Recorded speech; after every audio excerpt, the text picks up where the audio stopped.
Hey folks, and here we are again thinking about trading and thinking about the risks involved. As everyone is aware, there's a very high degree of risk involved in trading. What we try to do is teach you how to manage that risk where it reduces your exposure.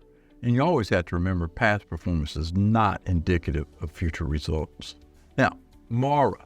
Mara is a company that I use to trade Bitcoin, a very popular subject out there in the investment field. And what I'm about to demonstrate to you is a case study in Mara and how I traded it. Now, with over 6,000 companies that have optional stocks, how do you decide where to put your risk capital? Every weekend, I study the markets and narrow my list down to about 10 tickers. I call it the 10 ticker. They are released to the T-Buzz All-Star program on Sunday Night Planning, where I lay it out, show people how to trade it and what to look for in the coming week. Now, each ticker that becomes an actual trade must have three main numbers. Trigger. What is a trigger? A trigger is where I'm going to get into that stock, whether it's long or short.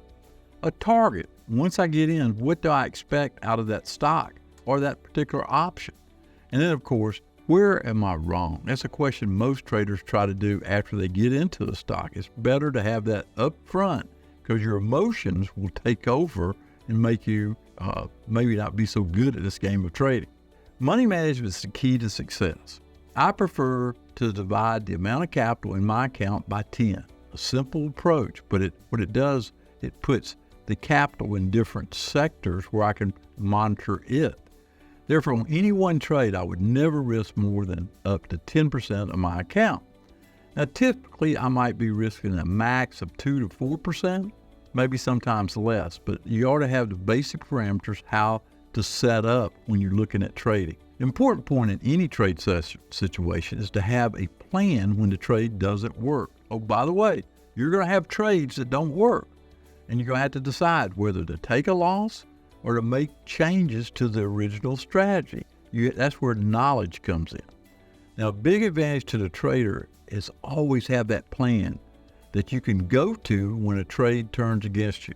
Understand the following. It will happen. Be prepared. Now, what I like to do is take these 10 tickers and set what I call trigger numbers on each of them. I define the trigger number as that price the market must go to for me to enter that particular ticker and basically make the trade. Let's take an example on Monday, February the 12th. This is a case study in Mara. I identified the stock because of early bids, and I said it had a trigger price of $25.55. It was early in the morning, and sure enough, it got above that number, so I decided it was going higher, and I had a plan to take advantage of that.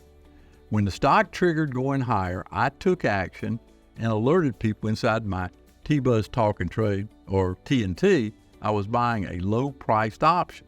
In this case, it was the 33 call. The cost of that option was around $1, very low price for most option players, or $100 risk per contract. I set a target at $1.44. That's 44% gain on that dollar. That's a huge gain on an outlay of capital. Then started the thinking phase of where to layer my profits with multiple contracts. I had multiple contracts. I tried to aim for about 20% to take a few percentage points as a great first target objective. Somewhere around $1.18 was that initial target for that particular trade.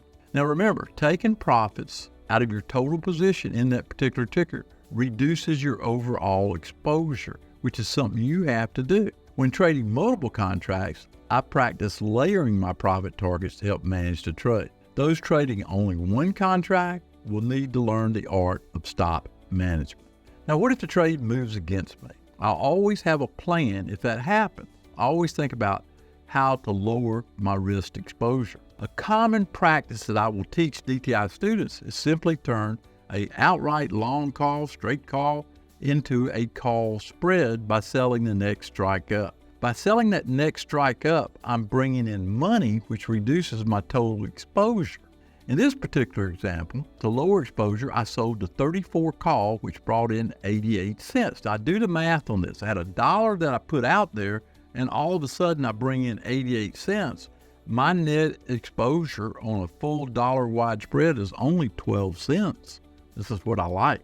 $8 initial cost of 33 call minus the 88 cents brought in for the 34 call meant I ended up with a spread with a total exposure of 12 cents. That is what you've got to do, which I'll take any day of the week on a stock that more than likely is going to go higher before the expiration date.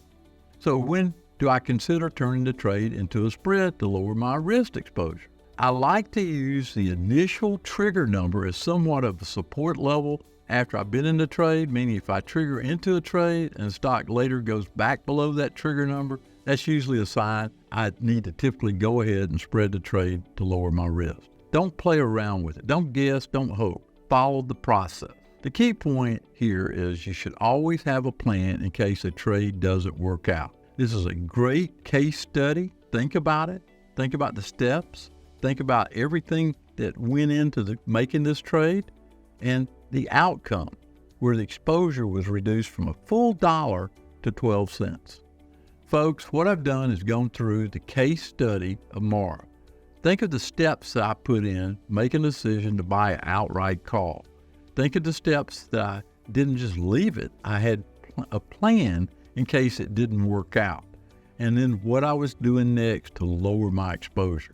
In summary, if you have this tied down pretty tight before you make a trade, you will find trading is a lot easier than you think when all of a sudden you look at something that you bought and you're losing money on it. You already had a plan to take advantage of what you're going to do, when you're going to do it, and how you're going to do it.